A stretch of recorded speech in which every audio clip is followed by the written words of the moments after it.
Let's begin the first little episode with Kitty, and she has been quite nervous to start off her own thing, but we will just get her to talk to my voice memo as we speak, right here, right now. Kitty, how are we doing? We're doing good, thank you. How are you doing? I'm good, thank you. And how are you? You just keep going backwards and forwards like that. So, if there is a summary of your life and your interests, what would it be? That's a very good question. That's a very broad question. That's a really good question. Thanks, Angie.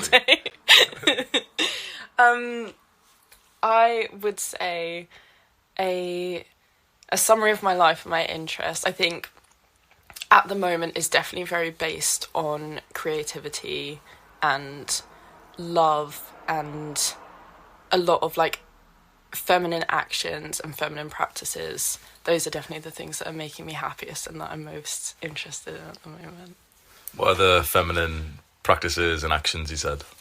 I would say for like mainly dance, I would say that's potentially like the most significant one. And then also just a lot of like bodily practices, moving your body and mindset changes, and just like the way that it's really hard to explain, but the way that you navigate through life physically changes when you're thinking of more in like a feminine frame. Even doing like mundane tasks that you would have done exactly the same like every single day before, if you switch your frame of mind, then it suddenly becomes like a very different version of that same action. Okay. So you mentioned femininity quite a few times. Why do you think you've become feminine now when you've told me that previously you weren't as much so? I would definitely say the biggest reason for that is because now I feel like I actually have a space for it. Whereas in previous years and previous to knowing you, a lot of the time I spent focusing on like, oh, I need to go to my 9-to-5 job and I need to make money and I need to, like, it's always that narrative pushed on you, like become self-sufficient, make money, work, have a career, be successful, then you can go and like do all of those things. Like that's what we're literally told to. That's what I thought to myself, like, yeah, I need money, I need a job. That's the only way that I can actually do anything in life. And now that isn't something that I'm pressured or forced to do, because it was realistically something that I absolutely hated. Like my life quality was significantly worse than it is now. Now that that's something that I don't need to do, then it's given me a lot more space to actually naturally flow to what feels right, rather than being pushed into a corner. No, I made a video, I think, I don't know if you watched it, or as the Reject Degeneracy Embrace God one, where after we broke up I was like almost in tears and I was journaling, and then I ended up recording a video telling people about it and telling them like the journaling practice to try and figure out your values, to figure out like what kind of woman you wanted to date. And at first glance, when I did that practice, you didn't meet what I wrote down. Why do you think we got back together after that? That's a difficult answer just to summarize very simply. That's a really hard question. I think, obviously, I won't know for sure kind of what went through your head and what like mindset changes you have. But from my own perspective, I hope it's because you saw character within me that you thought kind of like either brought positives into your life or kind of like outweighed certain things that were negatives to you. I think, that's the only way I can really describe that. I don't know if I'm on the right mark with that one or not. Yeah, it is close. So I split up with you at that moment, and the reason why, which I explained on the video, which you've always known, is I've never been able to accept your sexual past, or any woman's, just in general. I'm very attuned, I'm very aware of myself, and I think a lot of men aren't. And so there is like a deep disgust that I have when I think about like a woman I love having sex with other guys. It's, for a lot of men in the modern world, they're okay with that because they'll say it was in the past. To me, it's still disrespectful, even though you didn't even know me. So it's like, it's unfair for me to say it, but it's simply just how I felt. I was never able to like forgive you for something that you did before you ever met me, which was unfair. And so since I was holding on to it, I just figured, since I can't accept you, then, you know, how can we be in this relationship together? Yeah. And so for a time then I went through this thinking that, yeah, I'm going to, you know, really up my standards, and I'm going to get with a woman who's had no sexual experiences before me, because I thought that that's what I've wanted. Until I ended up reading a chapter of The Way of the Superior Man. And most guys out there should not follow what I'm about to say. I'm an outlier in this sense, which is, well, the strategy works for everyone, actually. Well, the chapter is to find a woman who is your complementary opposite. And the moment that I read that and I read the chapter, it made me realize that the fantasy that I've had of this like good, pure Muslim virgin woman, it was based on the fallacy, like the idea that I was the equivalent of that. But I'm not. Even there's a quote from the Quran that says that pure women should be with pure men and pure men should be with pure women. I'm not. I'm not the equivalent of that virgin Muslim woman who could like discover herself with her husband who's discovering himself and, you know, like sexuality for the first time. I'm not like that, neither are you. And I realized that I actually would be deeply incompatible with that kind of fantasy woman that I had in my mind.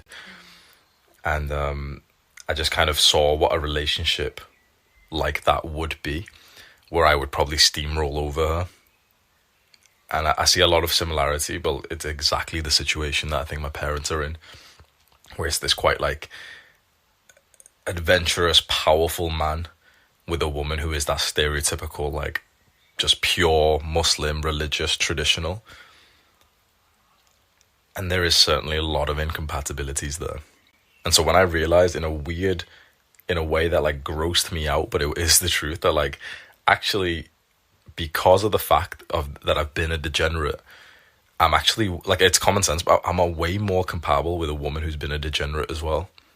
Because we've had the same learning, obviously, like, who's no longer a degenerate, but like, you know, who's on self-improvement, who's made progress. Because we've got so much more in common. We've got so much more similarities and values. And when I then realized that red flag, like, okay, if a woman's experienced like casual sex and things like that before me, that it's still disgusting. I will always say this. I don't care how much like pressure people put on me. I don't care how bad it ever seems. All the guys listening to this know that I'm so deeply truthful for under this, even under attack, even whilst you're sat here looking at me, even whilst the internet like looks at me and people have criticized me, called me misogynist. Yeah. It's still disgusting. The modern casual sex scene is disgusting, and I like the women who say like, oh, but you know, like you've done it yourself. Well, yeah, of course. Well, it's disgusting when I did it too. It's not like I'm just saying that like, oh, well, yeah, like everyone's disgusting but me. It's like, bro, I know it is. Trust me, I get flashbacks of like strange, stinky pussy. I don't like, do you know what I mean? I don't want to know. But yeah, so of course it's disgusting for both people. And it's like, you know, my thinking behind this was that I just didn't want to date someone that I had that kind of thought with, thinking like you, I don't want to hear about any details of her past because it's going to hurt and it's going to give me that gut punch feeling that she's been with some guys and like she's kind of gave her sexuality and has split her soul with a guy that didn't even care about her. Because that's the most disrespectful thing a woman could probably do to you. I would genuinely prefer you genuinely try to like kill me in a moment of chaos than just simply have sex with a guy who didn't even like you. Genuinely, because I'll knock you out. So it's like if you try to kill me, I'll knock you out. And it's like, I don't understand. Oh yeah, you know, feminine chaos, wrathful goddess. Okay, fine. But well, this is a side tangent, but yeah. So that was quick interlude of domestic abuse. She's fine, guys. She just fell down the stairs. I promise. Keep your mouth shut, Yeah. So then when I realized, after I had publicly told the world this and I got like 500k views in that video where I mentioned that I broke up with you, that there's actually so much more compatibility than I thought there was because of the fact that we've had this very similar past. When I took that as like a bad thing away from what I was looking for in a woman and weighing up, suddenly literally there was an outstanding amount of positive traits that you've got that I was blind to because I was so blinded by like disgust and hatred and resentment. And when I started to journal this, there was so many reasons poured out that you'd be a fantastic mother, that the way you handle conflict is exceptional. I've never seen anything like that, even man or woman. It's like you have this level of accountability that is so rare, where I can say something to you and you've never once, not even once, I don't know if you've realized this, but you've literally not once either got defensive or thrown it back at me when I've mentioned something that you could improve on, including things like this casual sex and all this degenerate shit. There's so many other girls, when I won't go into detail, but just in general, if like, you know, a guy's like me and he'll say these things to women, what happens is like the women will start saying he's controlling, abusive, manipulative, gaslighting, all this shit. I told you once that I actually didn't really respect the way that you used Instagram. You messaged me back that you deleted it. I told you once about the way that you dress, and I ended up saying that like you'd be more of a wife quality if you ended up covering up more. You did it straight away, and you're as close to a Western woman wearing a burqa as you could be. Like you genuinely, the only part of your body that's visible when you go out to public is like your face. You wear full sleeve, you wear hoodies in the warmth. You got a hood up, you got the cap on and everything. It's like, that's my baby, right? That's a white woman in a burqa, pretty much. Like, so you handle conflicts like that, even with my moments of when I'm not feeling good and I'm anxious, because I naturally have like this like anxious tendency in relationships, and you've never gotten hostile because of that. Even just today, when I've literally just straight up asked you like, oh, have you been cheating on me? Like I'm feeling anxious right now, and you know, I don't know what it is. It's just from childhood, anxious attachment style or something. I find it hard to like trust people in some way.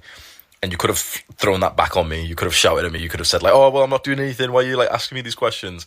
You just simply answered them in like a very polite way, in like a jokey kind of way, and you literally let me look through your phone and everything, which obviously is not totally healthy on my part, but it's something I'm improving on.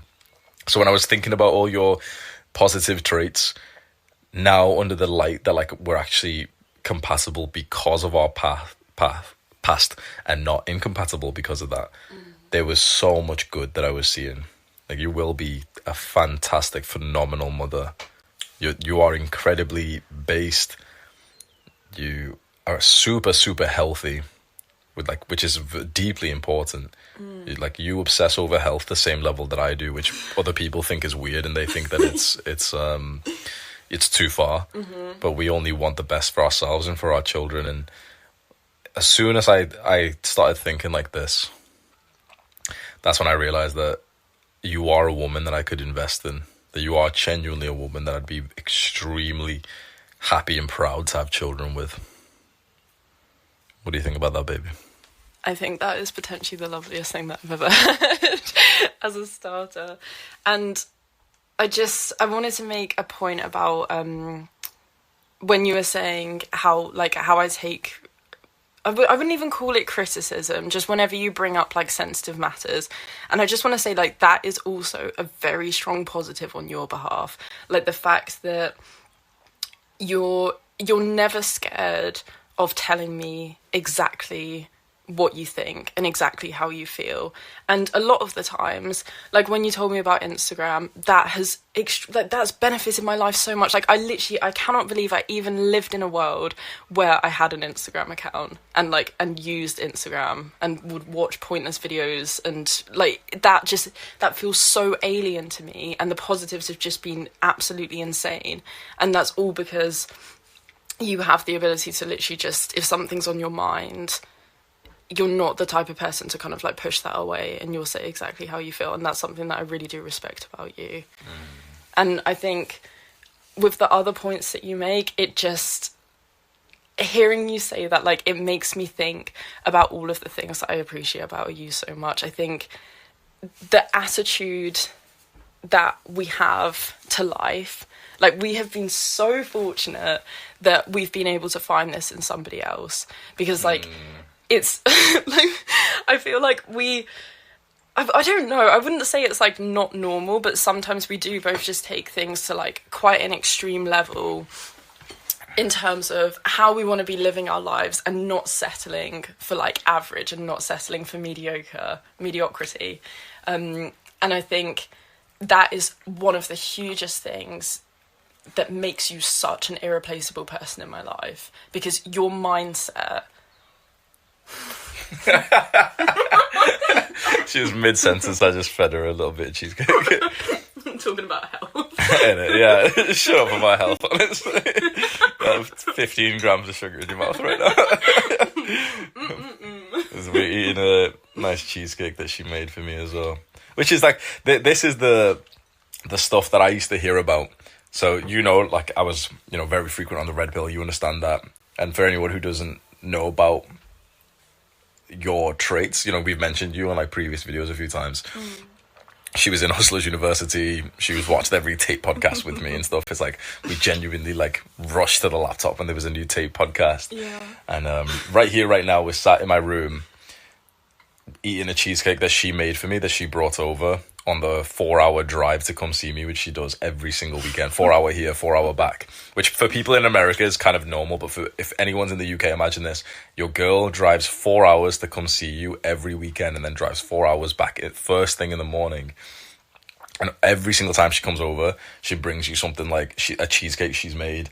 It's usually almond croissants that you spend 3 days making. Yeah. Next to the cheesecake is this cute little plant pot, which has got a cactus in it. And she's painted little kittens on it all over it, little hearts and everything. It's like, I've got a girl who does arts and crafts and bakery. And she wants as many children as possible. And she likes Andrew Tate. It's like, I'm living every guy's dream life, honestly. Is that all it takes? Just the almond croissants was enough, to be honest. Honestly, should stop there. I'm taking the piss now. But when I used to be on the red pill, people used to discuss like having a long-term relationship with a girl who acts like this. Like she serves your goals, your purpose, your mission, and she finds genuine joy in just like being nice to you. And that used to seem like this distant dream, because the women that I'd always been around, it's like they were so independent, but like they were independent, but in a hostile way. Like they always, I think a lot of guys who've dated, like, I don't know if it's Western women or not. I don't know what it is. I don't even think it's Western in general. I think it's just modern women. It's like the girl always hates you 10% of the time. It's like, that's how it feels. It's like she actually has like 10% of her inside of you, that like inside of her, that she actually doesn't even like you. She disrespects you, and that she thinks you're a bad person, or that she thinks like you're this or this or this. I imagine in a normal relationship with two like normal mediocre people, this probably isn't the case. But I imagine for the guys listening to this, for men like me who are on self-improvement, who do things a different way, it was always this uphill battle. Like I'd fall in love with a girl and would end up dating, but she was still a degenerate. She was still a Jeffrey. She was like literally not doing any good habits. And, I can save her, and I'd get her to meditate and stuff. And it's just like, you're trying to like polish a turd. But that's what I've tried. And it's like, out of nowhere, her family thinks that I'm being abused. Like I heard this from one of the guys in the Adonis school. Link in the description. Nah, there's no link in this. It's Spotify, bro. But, so me and the guys from Adonis school, we just hiked up Ben Nevis. And one of the guys I'm close to, who I've become friends with, he ended up saying the same thing, where his girl's family thought he was controlling and abusive because he had gotten her into the gym, and I think she deleted her Instagram account because he had convinced her that social media is bad for her.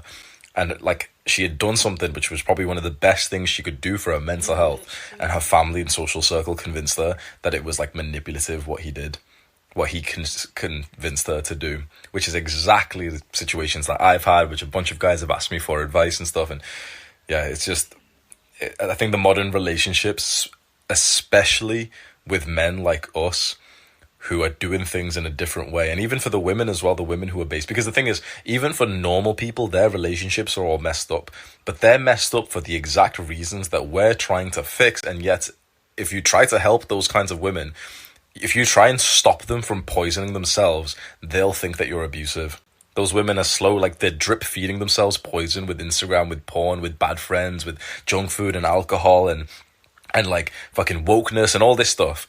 And if you as this guy on self-improvement try and take them away from that, they will genuinely, like you're trying to take the poison away from them, they will genuinely attack you, and their parents and families will attack you, which is so like such a shame. Whereas I've never had in my life a time where I'm with a girl who has genuinely listened and valued 100% of the things, like the suggestions that I've said.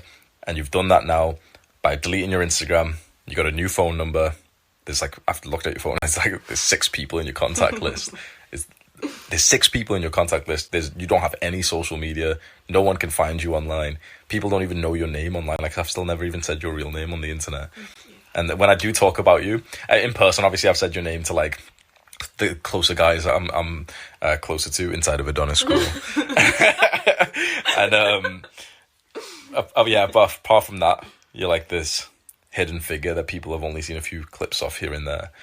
And the few live streams that we did in the car with fucking Aravind was there. Oh my god, wow. Do you remember the haters you'd get? Yeah. You know, so she appeared in literally a couple of live streams and I think in 1 or 2 videos, and the amount of hate she instantly got from like these black pill guys. Like, you can genuinely see videos where people have done a breakdown of like my girl here, of saying that she's like a bimbo whore who can't even, literally this is their words, right, who can't even read, and she's pretending to read a book. Like, there was a video of me and her reading that I used for like this cute little montage, and some black pill guy made it and he started saying that I had a dad bod. Yeah, honestly, do you remember that? You were just bulking, please. That was horrible. Welcome to the... You took it surprisingly really Just well, like, though. it was funny. Like, I think stuff like that, the kind of mindset I have towards that is like the way that I navigate through life and the people that I respect, the way that they navigate through life, they would never, ever, ever, 1, make videos like that, or 2, just even leave any like a hateful kind of like comments on such a like menial thing. And so like if I don't respect the person, I'm not going to respect what they're saying. So I just like, I found it quite amusing. Yeah, you took that well, actually. Anything else we should say for this first episode of Hamza and Kitty? I just want to say, when you were speaking about kind of outlining all of the like unhealthy things, like if you're in a relationship with someone and the man is kind of telling his girlfriend, yeah, these type of things you shouldn't be doing, and kind of like letting her know the same way that you've done for me, and then the people around them are going to think like that's abusive and controlling. I think the second you said that, it just made me so ridiculously grateful, especially for my brother, because he is definitely the person that I'll speak most to about this stuff, especially like when we first met and we were first getting to know each other.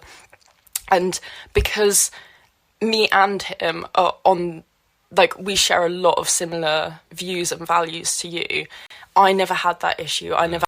Oh, I just said my name. The secret's revealed, guys. That's her name. You can have a first name. Don't check off it. It can go. Yeah, I never had anyone telling me. Oh, you're a retard. Right? Can you crop on this? I'm sure you can. It'd be annoying, but yeah, we can do it. Yeah, we can do it. We can do it. Thank you. For you, anonymous name. Right, if you're hearing a cut in the podcast, that's because she just accidentally said her own name, even though she wanted to keep it private. Who actually does that? Who that often says their own name? But as I was saying, without my name, is I've never got anyone saying to me that you were being like abusive or controlling or literally were disagreeing with anything. It was always under this frame of like, wow, that's really good, that's really positive, that's really beneficial. So it was always like this kind of like positive reinforcement. Yeah. And I think that's something that I'm massively grateful for, because I can imagine like if your friends and families, people who opinions like you treasure, were kind of saying the opposite, especially for something that's actually healthy for you. Like that's just that's a really sad situation to be in. But people they're not aware, so it's not really anyone's fault. It's just a shame. Yeah, I try and tell a lot of guys this from my own experiences. You date a woman's family more than you realize, her family and her friends.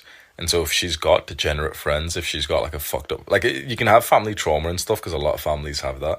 But if she's got like a stupid family, if she's got like a Jeffrey family, if she's got a family that convinces her to like, go and live her 20s and go move out and do all this shit, it's like, that's who that is like an extension of the person that you're dating. You must know that the woman that you're dating, even if she's not that close to her family, they're gonna have a big influence. And if not her family, then her friends, for example. Yeah.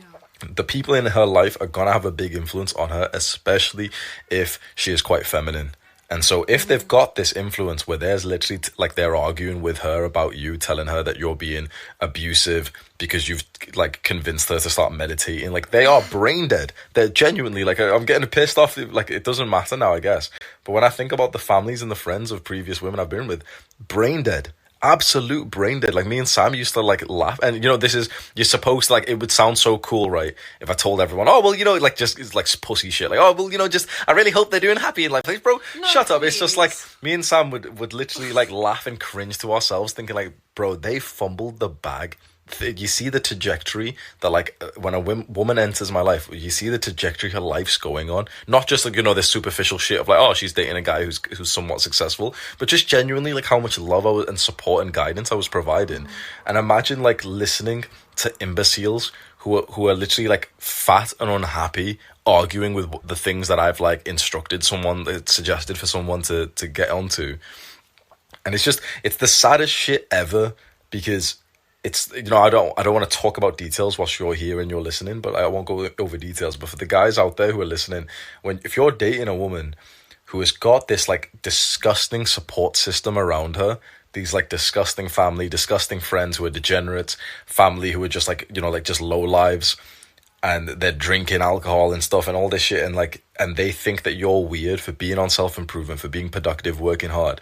Think about that. It's like they're essentially harming their daughter, their sister, their friend, you know, your girl, with their influence on her, and they're harming your relationship. Now, your girl might love you more than everything, and so she might, you know, choose you over them, which is, it does happen, but she is continually going to be influenced by them. And when your frame breaks 10, 20, 30 years from now, when you go through like this period of depression because you know, like 25 years from now, you've lost a bit of your purpose layer or something, and one of your like parents, that, you know what I mean, like there's going to be times when you're not as strong. You're hoping that her family and support system would still think that you're like the man.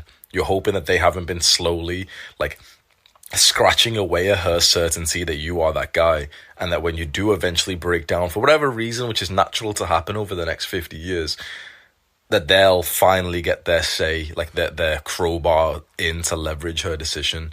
What you want is her support system to literally think and say to her, like, this is your best shot. This guy is genuinely your best opportunity ever in your entire life, for like foreseeable future, for you to live the greatest life you could do. You want her family to be sane enough and humble enough to be able to say that. Which I know it might sound cringe or like boastful, but if it's a fact, right? So if you're like a Jeffrey right now, if you're like a guy who's been on self-improvement for like a month or something to get things a difference, but if you genuinely are becoming like a top tier man of character, and you're becoming successful, and you're like doing these things that no one else is doing, you're delaying gratification, you don't drink, you don't do drugs, you don't even stay up past your bedtime, you meditate, you work hard on a business, you're thinking about purpose, you're literally thinking about the right ways to love a feminine woman, you're learning about masculinity, you read books, you're watching educational podcasts, you're improving your health through watching Andrew Huberman content. Like, if you're doing these things, you're hoping that she can have the humility to think like, this genuinely might be the best guy I'll ever meet in my entire life. I should take this seriously. If you're with a woman who isn't thinking that because she's got this bad bitch persona, who thinks that, you know, she's too cool for you or something, you're going to have this like a terrible relationship with her. Our food is here, so we will see you later. I hope that helped you. Goodbye. Goodbye.